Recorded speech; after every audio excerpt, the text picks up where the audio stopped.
12वीं के इंग्लिश की किताब के अंदर सेक्शन 3 राइटिंग स्किल का है और सेक्शन 3 के अंदर जो है 3.2 माइंड मैपिंग इस राइटिंग स्किल को एक्सप्लेन किया गया है। इसका मतलब ये है कि हमारे 12वीं की इंग्लिश की किताब के अंदर जो सेक्शन 3 दिया गया है, सेक्शन 3 ये जो है राइटिंग स्किल का है और इस राइटिंग स्किल के सेक्शन के अंदर जो 3.2 है, तो 3.2 जो है माइंड मैपिंग इस राइटिंग स्किल के बारे में यहाँ पर जिक्र किया गया है। यानी 3.2 ये जो हिस्सा है सेक्शन 3 का, जो 3.2 हिस्सा है ये माइंड मैपिंग इस राइटिंग स्किल के बारे में है। तो माइंड मैपिंग इस राइटिंग स्किल के अंदर जो है 21st सेंचुरी स्किल्स का भी जिक्र किया गया है। 21वीं सदी के अंदर जो स्किल्स को अहमियत दी गई है, 21वीं सदी के अंदर जो स्किल्स को अहमियत दी गई है वो स्किल्स का जिक्र किया गया है। तो वो जो स्किल्स है उसकी हम स्टडी करने जा रहे हैं, 21st सेंचुरी स्किल्स।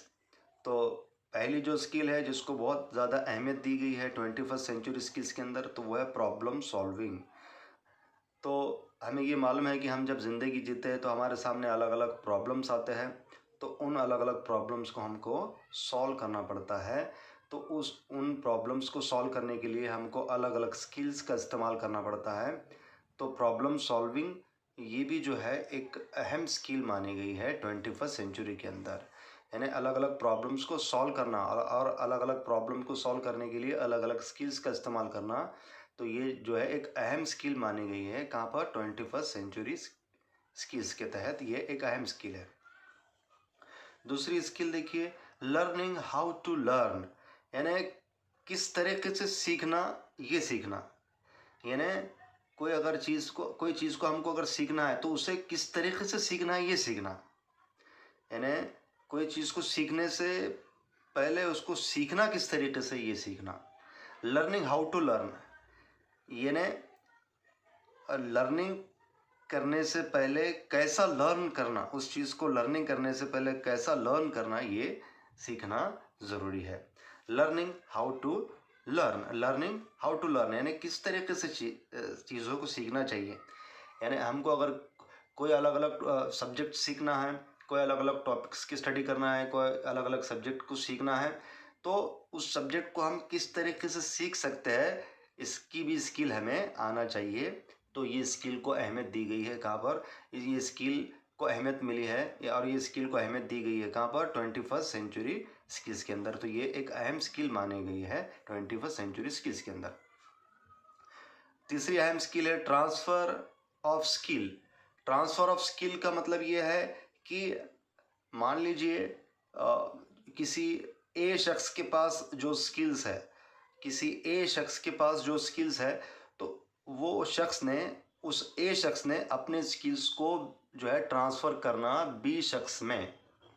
देखिए ट्रांसफ़र ऑफ स्किल्स का मतलब क्या है कि अगर किसी शख्स के पास जो स्किल्स है तो वो स्किल्स को किसी दूसरे शख्स में ट्रांसफ़र किया जाना भी ज़रूरी है। स्किल्स को ट्रांसफ़र होना भी ज़रूरी है, स्किल्स को ट्रांसफ़र करना भी ज़रूरी है, क्योंकि जो है स्किल्स अगर ट्रांसफ़र होते हैं तो स्किल्स ट्रांसफ़र होने के बाद ही जो है क्या हो सकता है कि जो एक्सपर्ट जो है उस अलग अलग फील्ड्स के अंदर जो एक्सपर्ट लोग हैं वो ज़्यादा मिलेंगे हमको। अलग अलग फील्ड्स के अंदर हमें एक्सपर्ट्स मिलेंगे और ज़्यादा तादाद में मिलेंगे, तो इसलिए स्किल्स का ट्रांसफ़र होना भी ज़रूरी है। तो ये भी एक अहम स्किल मानी गई है कि हमें जो किसी, जैसा कि मैंने बताया कि किसी ए शख्स के पास जो स्किल्स है तो वो शख्स को जो है क्या करना पड़ता है, अपने स्किल्स को जो है ट्रांसफ़र करना पड़ता है, बी शख्स में ट्रांसफ़र करना पड़ता है।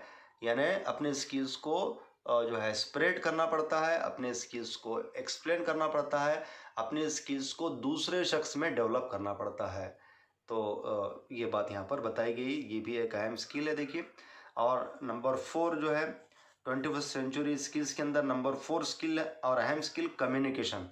तो देखिए, आज हमें ये मालूम है कि पूरे दुनिया के अंदर कम्युनिकेशन जो है, कम्युनिकेशन रेवोल्यूशन आ चुका है, एक किस्म का इनकलाब आ चुका है कम्युनिकेशन का। तो कम्युनिकेशन ये एक बहुत अहम स्किल मानी गई है आज कि 21st सेंचुरी स्किल्स के अंदर जो है इसको ये कम्युनिकेशन इस स्किल को बहुत ज़्यादा अहमियत दी गई है। कम्युनिकेशन ये जो स्किल है ये स्किल जो है बहुत ज़्यादा अहम मानी गई है 21st सेंचुरी स्किल्स के अंदर।